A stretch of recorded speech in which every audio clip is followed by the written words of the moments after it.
When it comes to creative media, I feel like I'm someone who is pretty pro freedom of expression, especially when it comes to content targeting adults. This is because of the fact that, especially when we're talking about adults, we're talking about people who should be able to critically look at a piece of work that they are actually consuming. They should be able to look at it, understand what are the good points that they should be taking away and learning from, and also understand what are the things that are bad, and even if they find it interesting within a piece of media, understand that those kind of things should not be replicated in real life and why they are bad, while also enjoying the piece of work as a whole. It's why so many people out there can play games like GTA, enjoy the forms of conversations and talks that happen within the game, and maybe learn a thing or two from how the characters interact, all while not turning into psychopathic killers who go out into the street and try to kill people so that they can get a tank to run them over. However, this is something that obviously not everybody agrees with. There are many people across the world who don't, and this also holds true in many of the governments and organizations out there, where there are starting to be more and more regulations, both hitting Japan and the rest of the world,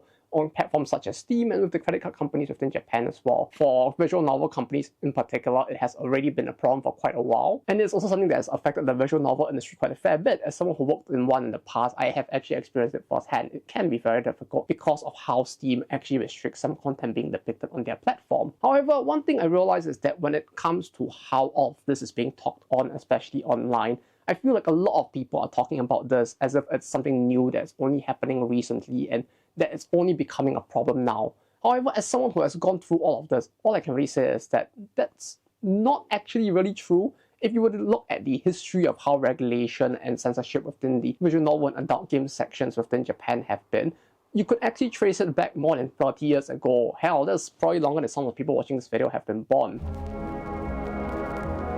It's just that when it comes to those forms of regulations and censorships, I feel like they have just been around for so long that most people kind of live through all of them and just take them as a given, and therefore it may not seem like censorship or regulation until you really think about it. And so with this video, what I plan to do is to go through the history of how the origin of censorship and regulation within the visual novel and adult game industry within Japan happened, so that people can get a better understanding of how things used to be before any regulation was set in place and how that initially shaped the industry as well.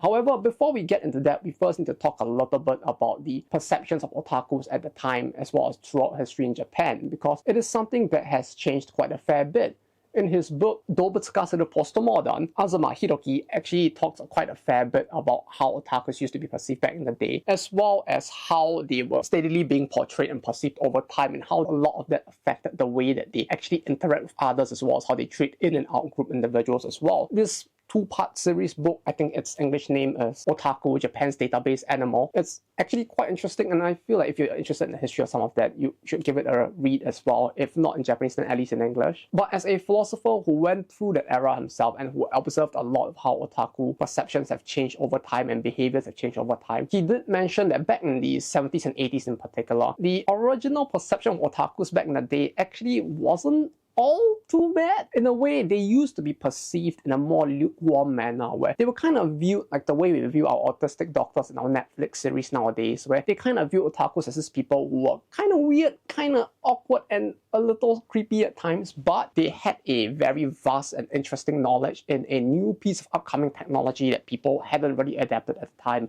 And that piece of technology was the computer. Yes, I know for some people, the idea of not having a computer instead would be more the weird thing. But we have to remember we're talking about the 70s to 80s. And back then, especially with Japan, where PC ownership, even till this day, is relatively lower compared to the West, there just wasn't a lot of people who owned it. Most people who played games, they would be playing them on their consoles or the arcade in particular within Japan. And so because of the fact that many of the biggest producers were producing either consoles of their own or producing for consoles, people really never needed to own a PC, and it was largely the otakus, the weebs, who really were into games that were just simply not accessible on consoles because they either couldn't be sold on consoles or because console sales were just too inhibitive for the developers to get into. They were largely the only ones who used to play games on the PC at the time. And because of this, they actually gathered quite a fair bit more knowledge on PCs than the average person, and that actually boosted the image of the otakus as the weird people with good computer skills at the time.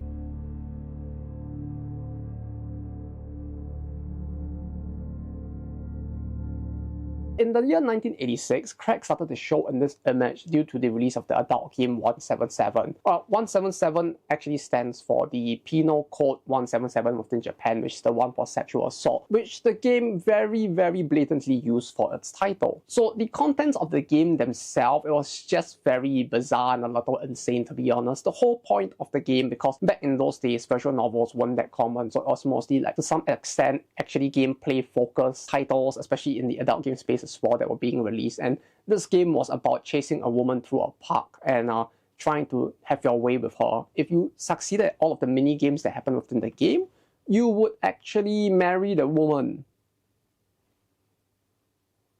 Yeah, it's a little very strange and weird with that one, but if you actually failed any of the challenges, you will basically be prosecuted under Penal Code 177 and the game would end there. So in a way, it actually did a proper job of actually telling people that, hey, you know, this is a crime, and if you do it, you'll get arrested. Although the good ending, if you can call it even good in the first place, is very bizarre, and I feel like you could say that it probably gave people the wrong idea if people didn't think critically about it. But for the most part, from what we understand from the era, most people did look at this game and kind of realized that it was just really insane, that the actual like ending that wasn't a bad ending just didn't make sense and felt really weird and bizarre and insane in a way, kind of like a Newgrounds game that we had in Flash like years later. So it was originally a game that didn't even do like extremely well. It was very mid. People just thought it was this weird, insane thing that was released, and it would have just faded into nothingness of history if not for the fact that the subsequent event actually happened. Because in October of the same year, Kusakawa Shozo of the Komeito actually brought up this game within the government itself. He called it a harmful game that was actually worth looking into at the time. For those of you who don't really know much about the interactions of how the game industry in Japan and the government tends to act and interact with each other, usually when the government states that they actually are going to look into something and they're going to investigate it, the industry itself would try to, instead of letting the government start the investigations, try to clamp down and self-regulate beforehand so that the government doesn't actually intervene, so that they can try to preserve as much of their ability to do what they want as possible. So that's something you see a lot in the gacha game industry still nowadays, where they typically go through a much bigger organization that all of them are registered with to set up rules and regulations every time the government actually feels like looking in or something big happens in the media. However, with the case of 177, it didn't even cause any form of industry level action. All it really did was actually cause the developers of the game to feel enough pressure to halt sales of the title. Conversely though, this had the reverse effect of making people want the game even more, because this was the first ever instance of the government, while indirectly, actually intervening and acknowledging the existence of the adult game market on the PC in the first place. The game became extremely sought after by collectors and actually became such a collector's piece that it's really hard to even find a copy, all the more so because of the fact that sales were halted. I didn't manage to find a copy to actually show to you guys physically here today, unfortunately. But while this game was as simplistic and as insane as a random Flash game on Newgrounds, at the time, because of the fact that all of this happened, it actually made very big news within the space itself. After all, the space at the time was actually quite a lawless Wild West in a way, where back in those days, you actually didn't really have any form of regulations or settings on what could actually be depicted or how it had to be depicted within adult games and visual novels in general. So even when it came to visual novels, at the time there wasn't any stipulation that you even had to pixelize anything, because the whole idea of censorship using pixelation of the human parts, well, it was something that was actually done with an actual 3D physical AV. Like if I were to stick my foot out and put it on screen, I would probably have to censor it as well. When it came to adult PC games, especially those with 2D fictional characters, at the time there wasn't actually any regulation on that. There also wasn't really any regulation on whether or not you had to put an R18 symbol on an adult game either. That's the level of lack of any form of regulation in that era that we're talking about. And in spite of that, up till that point, the government had never really bothered to acknowledge any of this either.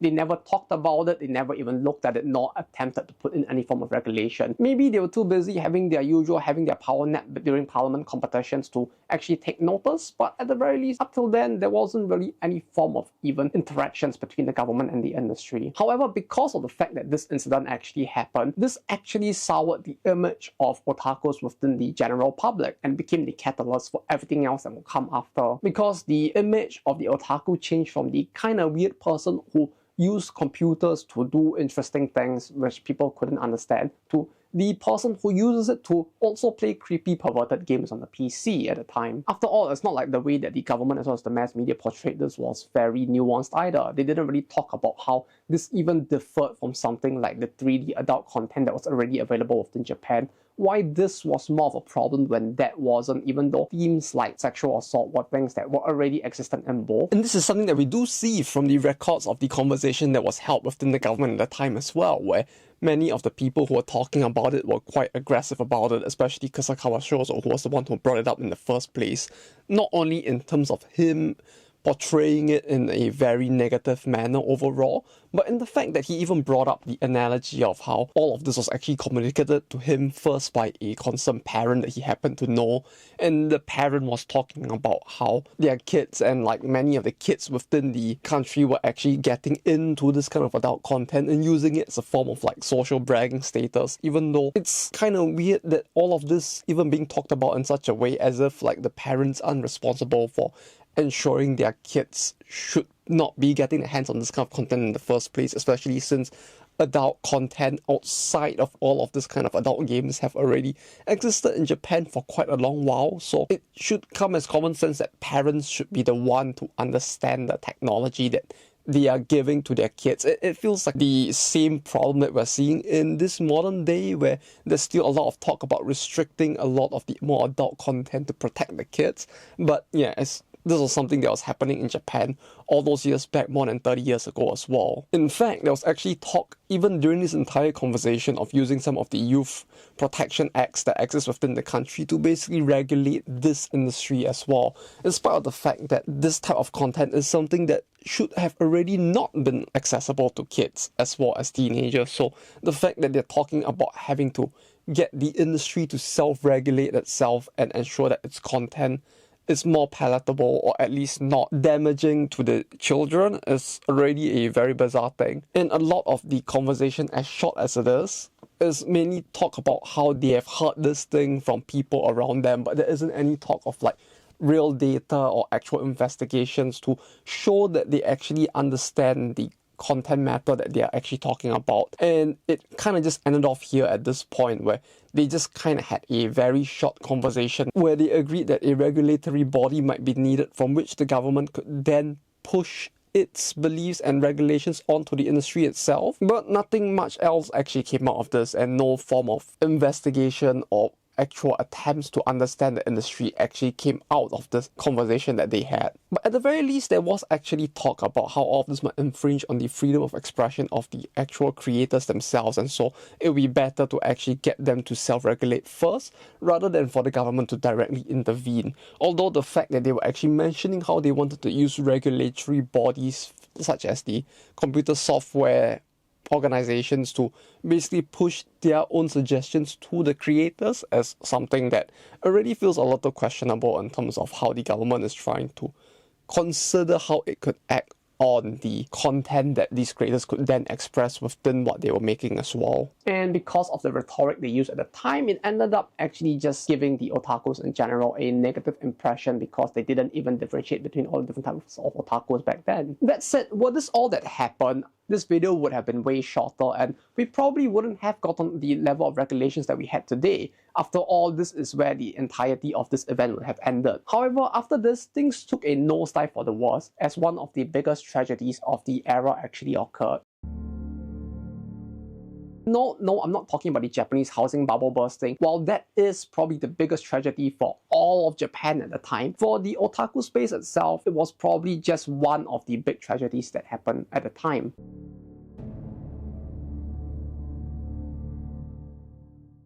I'm talking about a series of killings that happened in Japan at a time called the Tokyo-Saitama serial female children kidnap and murder incident, or as people overseas are more likely to remember it by, the Miyazaki incident. All respect for the victims, I'm not going to go too deep into the murders themselves. We're not going to try to turn all of the ways that they lived and died into a spectacle for this video. If you want to know more about how the event transpired and what went down, I'm sure there are many documentaries and channels out there that you can watch that have gone over it in far greater detail than I can even hope to want to do for this video. Put very simply, during the years 1988 to 1989, this nut job kidnapped, killed, banged the dead bodies, recorded all of it, then dismembered and disposed of the bodies of kids between the age of 4 to 7, so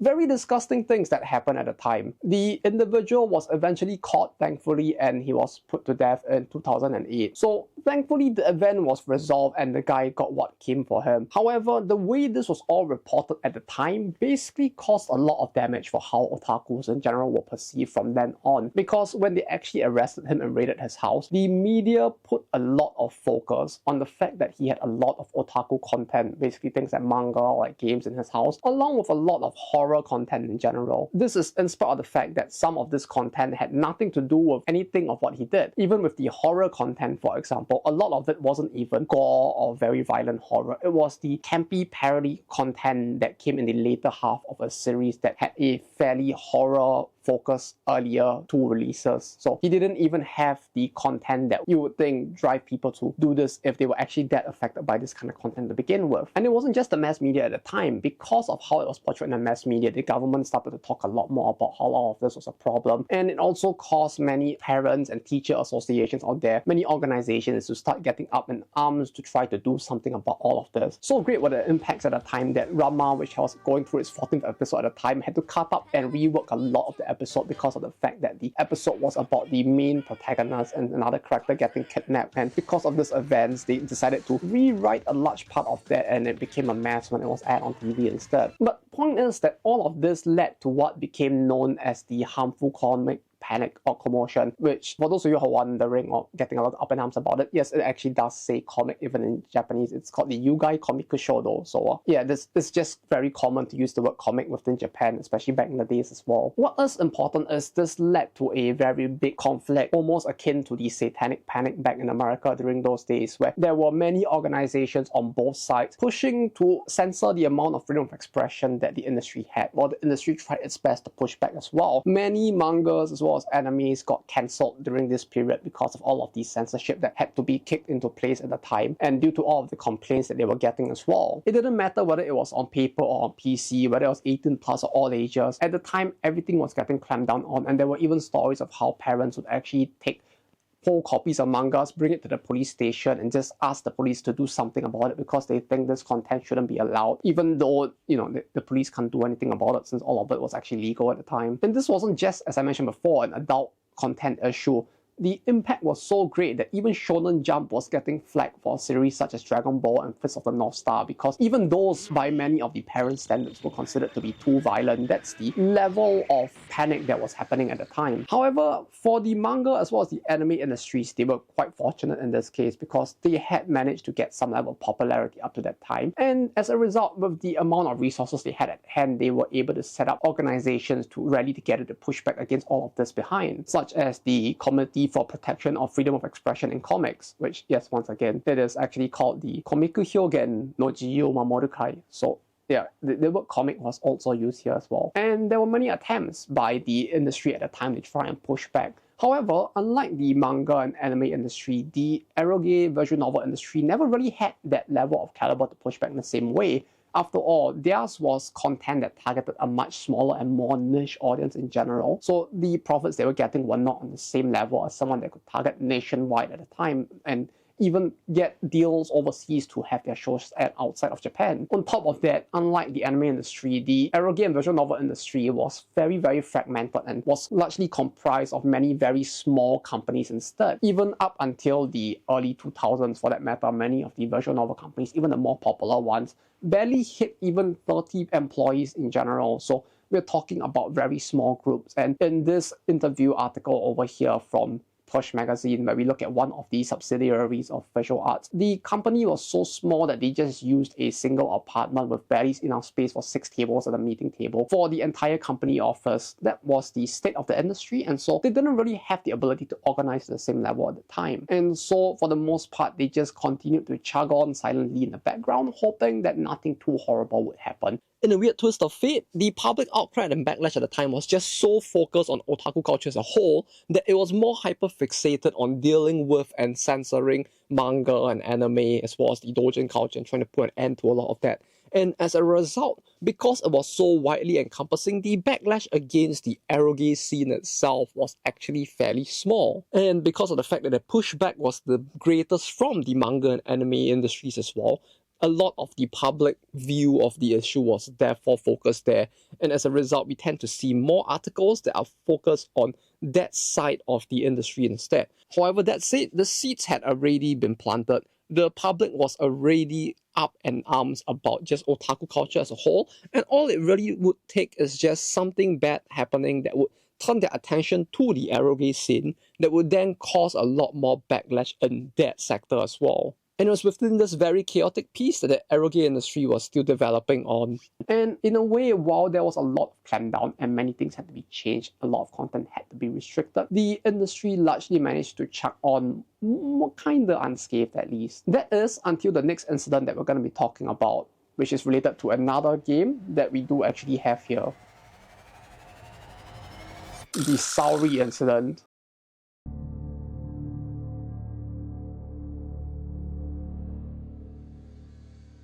The Saori incident, as it is known, actually started off from a fairly small incident at the time, where in Kyoto, a 14-year-old boy apparently shoplifted a copy of this game, Saori Bishoujo Tachi no Kan, which, in spite of its very horror-esque cover, is actually an erotic adult visual novel. The game's name, when translated into English, more or less just translates to Saori, the Mansion of Beauties, which sounds like a cheap hentai puzzle game you will buy on Steam nowadays, but back in the day, this game actually had a lot of content that shocked the minds of the people who saw all of the different fetishes that were actually within it. The game's plot was basically about a lady who gets kidnapped and put into a mansion, and while in the mansion, she just has many delusions and fantasies about all the things that would be done to her or that she believes are going to be done to her or to others as well. And so it goes through many different things, from tamer things such as Mikos, the priestesses within Japan, getting it on with each other to,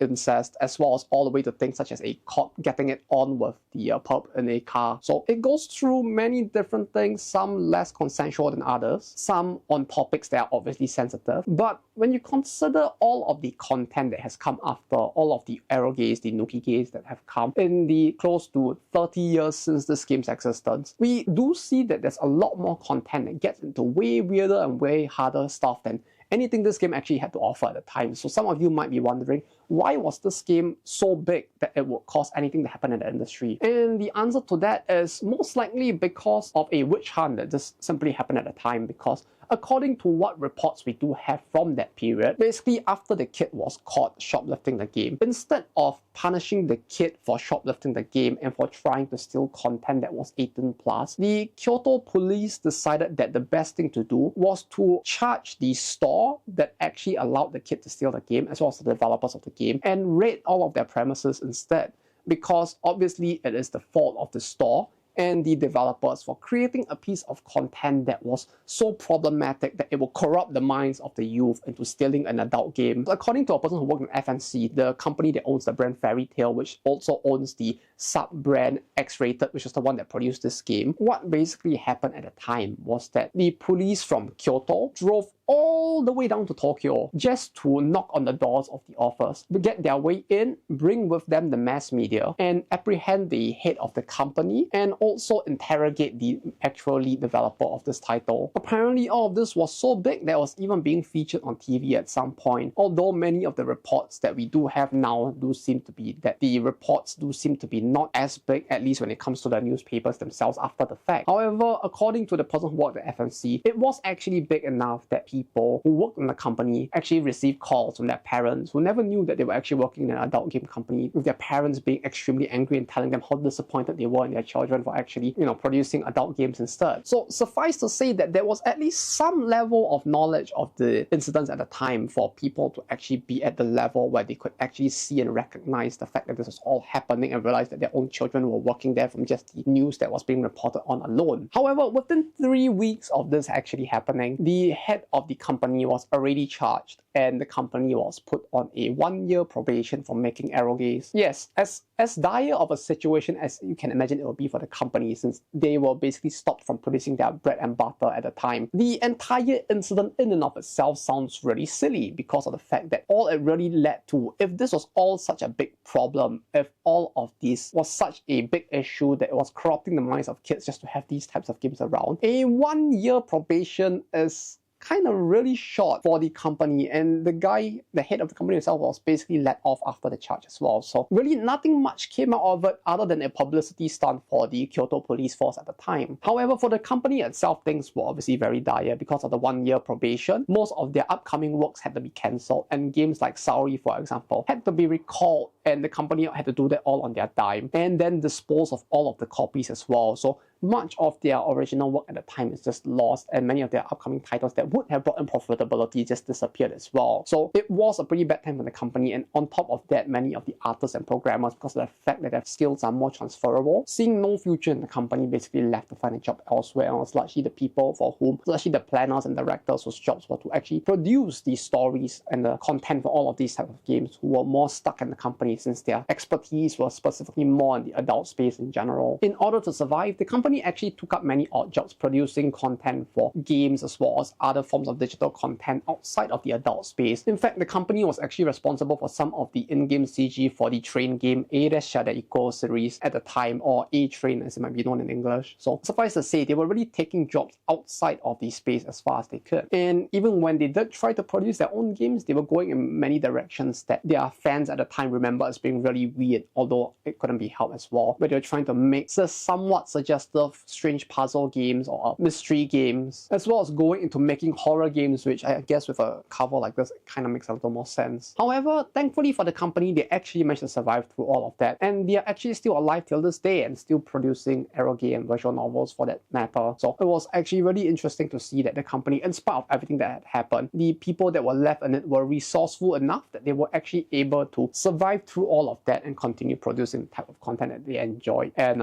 that it actually continued on through all of the regulation that happened along the way as well. However, while it was good for the company that they managed to survive, for the rest of the industry as well, at the time it was also pretty dire. Because of the fact that the police actually raided a random electronics store over this incident, many of the smaller stores in particular were getting very worried about stocking adult games because of the fact that they didn't know how well they could actually do all of this without the same thing happening to them, because now the legality of all of it was being thrown into question. And there was some level of outcry from the public as well as from the government on how all of this should be handled as well. In order to try and stop the government clampdown, some members of the industry initially tried to step up to try and make amends, and this initially started with attempts to implement a 18+ symbol on the game itself. Some of you may actually remember this from the shiny silver 18+ logo that's on all of these games. However, at the time when this was initially just attempted to be implemented on its own, it actually didn't go very well, as many companies just simply chose not to do it. They just did not cooperate. And because of that, it actually caused a second level of outcry. And at the point in time, it was actually getting really bad logistically for these companies, because aside from the big 3 electronics appliance stores like Softnet and Big Camera, for example,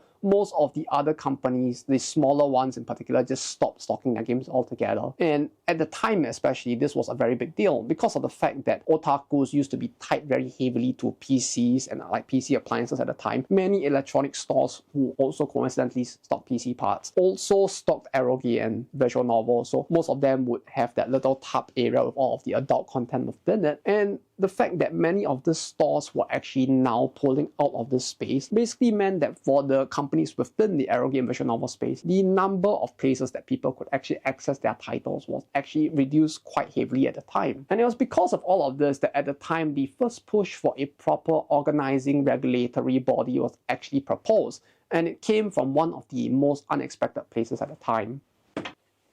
That's right,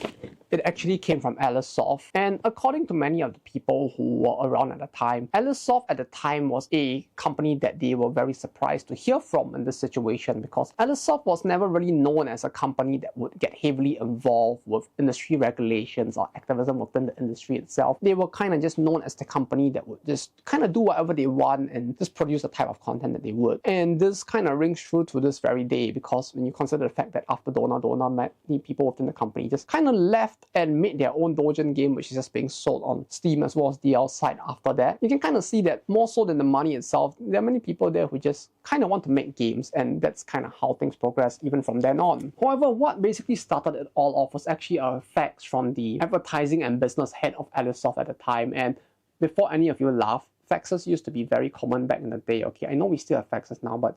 don't rub it in. So I don't know how famous exactly this head in Alisoft is at the time, because of the fact that when he was actually working on all of this, when this incident happened, I was just a little shit eating graphite in a school somewhere. So suffice to say, I didn't live through it in the same way that many of these people did. However, from the people I've spoken to, as well as the person who worked in FNC who did the memoir, the head was actually someone that was so big that while people may not have known him personally, many people just knew him from his name instead. And it was through this facts from him that he was trying to make a call for action to the industry itself, stating that the logistics networks and the small stores need an assurance if they're going to continue to sell. And at this time, many of the electronic stores, as I mentioned before, had already begun to pull out. So this was something that really rang through with a lot of the industry, as if things continued, if government pressure increased, and if the police continued to clamp down even more, this could potentially mean that even the big stores like Softmap and Big Camera may eventually pull out of selling visual novels and Eroge, which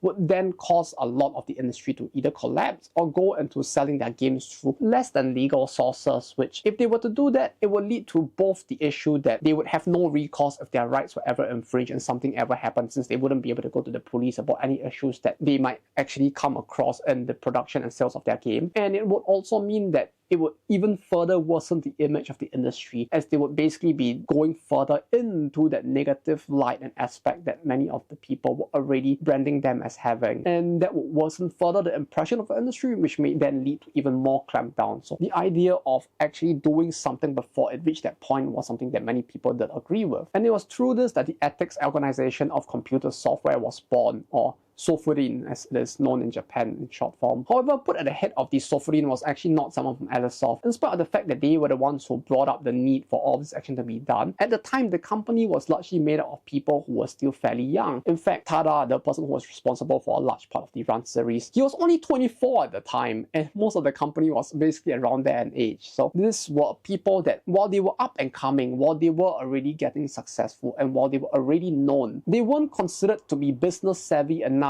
to be put in charge of running such a big organization that basically had the fate of the industry on its shoulders. And FNC at the time, also because of the fact that they were the one to cause all of these issues, they were just kind of not involved in all of this, as the industry kind of chose to just exclude them, as if to tell them that you have already fucked up enough, you just sit there and let us handle this thing. Instead, put at the head of the organization was the head of Pentasoft at the time, someone who was known for being a little bit abrasive, but at the same time someone who was business savvy enough to be able to weave his way and be in charge on such a position. Since then, the next person to take up the position has been the head of Nexton, not Nexon, by the way, who has been in that position since then. And the organization would then go on to set up all of the regulations as well as the framework for how the industry should operate going forward. They were the ones who basically implemented the proper R18 symbol logo that you see in all of the modern visual novels. I'll put up an example of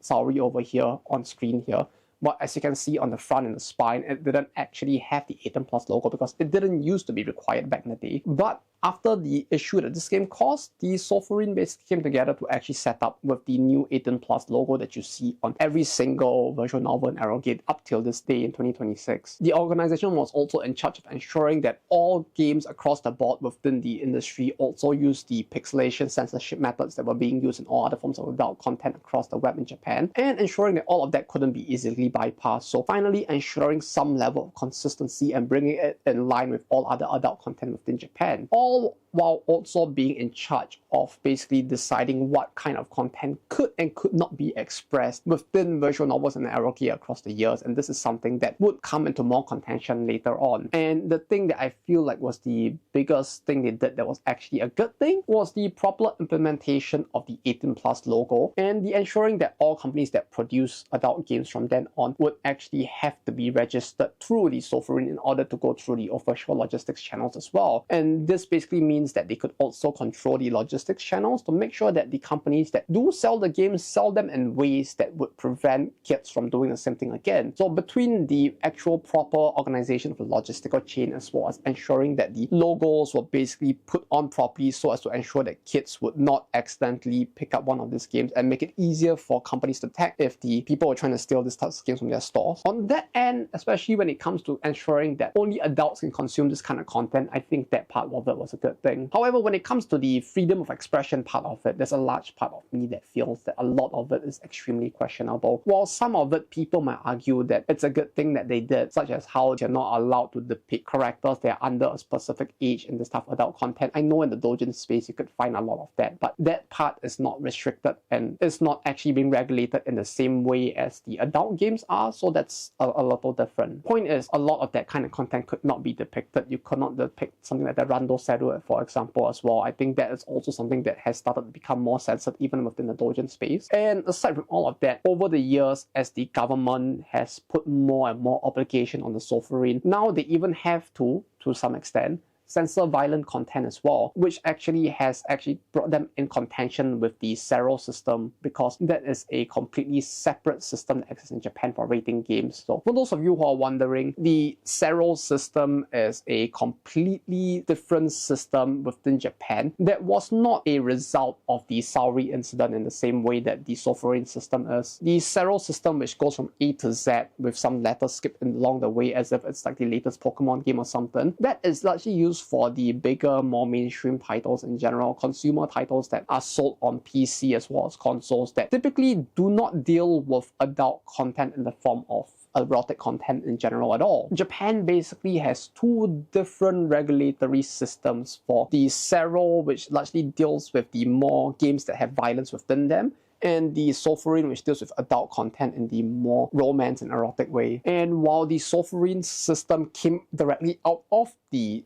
Saori incident, the Sero system actually came really late. It only came out in 2002, which was more than 10 years after this incident had initially happened, and it's arguably a lot later than even the systems that exist in the rest of the world for just giving video games a general age rating. For reference, the ESRB from America actually came out in 1994, so it was actually way closer to the Saori incident than the actual Sero system is, even though both of these aren't affected by it. I'm just making this clear as well because I've seen people talk online, especially in the English space, about how this game basically caused the adult rating system for games within Japan. That is only half true because of the fact that both games rating systems kind of have their own rating for adult games. It's just that their definition of adult games differ, and that is part of where the contention is coming in nowadays, where because of the fact that the sovereign system also has to rate violence in video games for their games, there is this conflict on where the line is drawn between the two for violence and why there is a need for two different systems to exist in that case.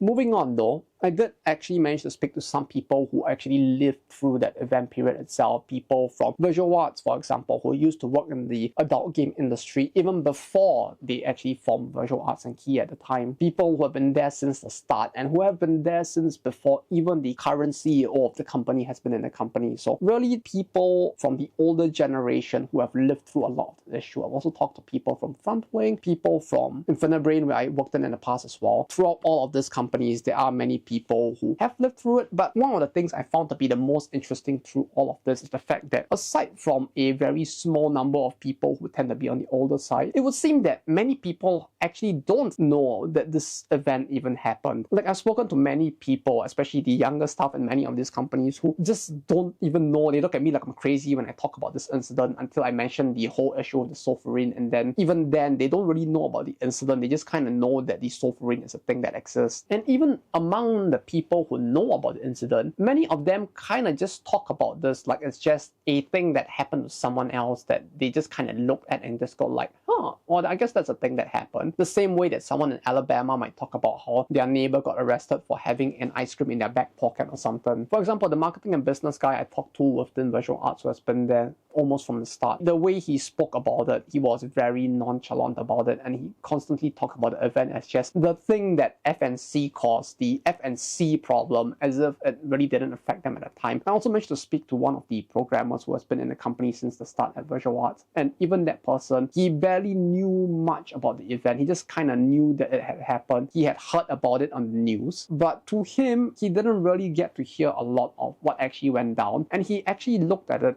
as a a more good thing that happened for the industry instead, which is something that I see also being shared by many people who weren't involved directly in the event. And when it comes to companies like Infinibrain especially, which was set up in the 2000s, many people just simply didn't know anything about it at all. Like, people never really went back to understand the history of all of this or why the industry even has a regulatory body and just took all of it as a given as well. Personally, for me, I can kind of understand why they think it's all a good thing, as I mentioned before already, but the whole issue of the freedom of expression and how the fact that while it is a regulatory body divorced from the government run by the industry itself, a lot of, when you think about it, the issues that it faces is actually a really slippery slope for the government to regulate the industry as well, because it's not like the industry typically on its own volition goes about regulating content within it. Typically, it's because of mass media, because of the government's intervention and desire to intervene, that things are actually being regulated. So if the government constantly goes on and pushes for more and more regulation, I don't even know if there's anything the industry and the organizations and the bodies that actually regulate all this can do to push back, because all they have shown is that across the years they have allowed all of this to become more and more regulated, even with like violent content within visual novels as well. So I don't know if there's a line there that they can even draw in the first place, but suffice to say, the industry for now seems to be in a position of that is fairly stable, since no one is really trying to really intervene, at least within Japan, in what the industry produces anymore. But that's it. That is really all that I can really say about the event itself, because that's how little information there is out there about it. Put into perspective how little and how underreported it was, at least on the newspapers of the day. I have here with me a copy of the November issue of the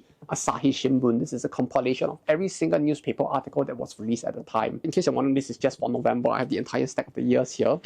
The reason why I'm bringing it up is because of the fact that in spite of there being almost 64 pages of newspaper for the 25th of November alone, which was the day where this was reported on in the newspapers within Japan, the entire issue that we're talking about right now only got this little space over here. This 3 paragraphs is all that was reported in the Asahi Shimbun at the time. I don't even know if you can see my finger moving across this enough to be able to see properly how much of the issue was even being talked about at the time from this me doing this alone, but that is how little it was actually reported on the news. And even the guy who worked in FNC at the time, who stuck with the company through everything that happened after, even he, with all of the ranks that he managed at the time within the company, actually didn't really have much information to share about the details of what happened within the company itself when it came to the 2 specific people who were detained and interrogated at the time, because the head of the company never really shared it with anyone other than luckily the upper echelons at the time, who he was not a part of, and the lead developer of Saori at the time actually left the company to take responsibility for everything that happened with the game. All we really know from him is that during the interrogation of the lead developer of the game, the police actually brought him into a room and showed him the scene with the female police officer getting it on with the pub and asked him, "Do you really think this is how a female police officer acts?" Like it was like some kind of comedy skit or something. Like they were largely just harassing him, was all that we really know about the time. And I guess it is no surprise that we wouldn't have too much information at the time. After all, aside from what was likely on the TV news at the time, which people might have seen, which likely hasn't been recorded because no one would have thought to record it, we really wouldn't have much information save for paper archives, which seem to underreported. And underreport that kind of makes sense because, you know, at the time, otakus were really just seen as scum of society, like the weirdo minority that was supposed to be a footnote in history that people really didn't want to interact with and put too much limelight on because they really saw them in a very negative light at the time. Meanwhile, the people who were in the industry were likely too busy trying to eke out a living and survive through all of that to actually sit down, compile all of the information they could about the era and pen all of it down. Even the interview with the person from FNC that I have here, which is in this book you can see over here, that book was only released in the past 5 years. That's how long it took for someone to even come out and talk about all of this. And many of the people I know who lived through that era, most of them are too busy trying to improve and like get the company through the current state that the visual novel industry is currently in. They simply just don't have the time, or they simply just never thought of actually bringing all of this information that is still in their head and trying to make something out of it. And many of them, because of how little information exists at the time, don't really have much that they can contribute to it either. After all, we're talking about the 90s here, especially in 1991. PC ownership was still really low, and the internet doesn't really exist to the way that it does now. Back then, all you really had to do was pick up a home phone line and you could probably cut off your entire home's internet access.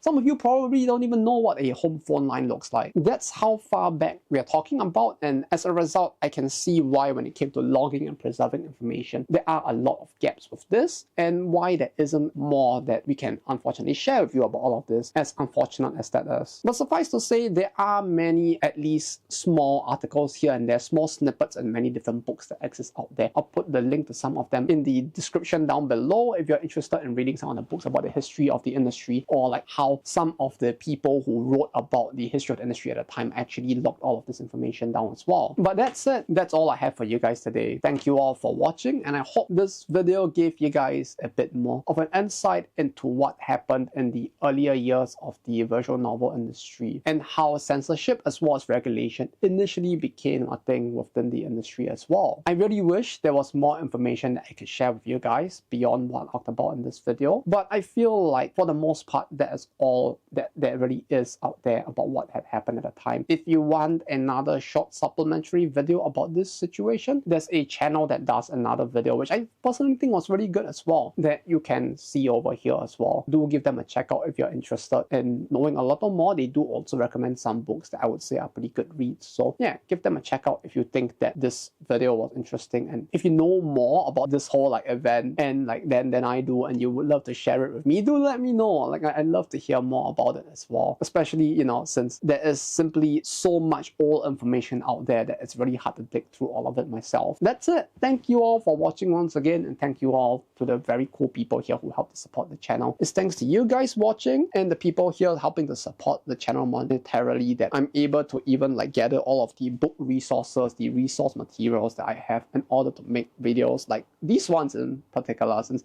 these are the ones that truly do take the most amount of time and effort to actually make, I feel like, especially since I do want to, as far as possible, get things right with these videos. So thank you to every one of you for helping to make this possible. You're all really cool people, and I'll see you guys in the next video, which should hopefully be a lot less serious than this one. But that's it. Until next time, take care and bye-bye.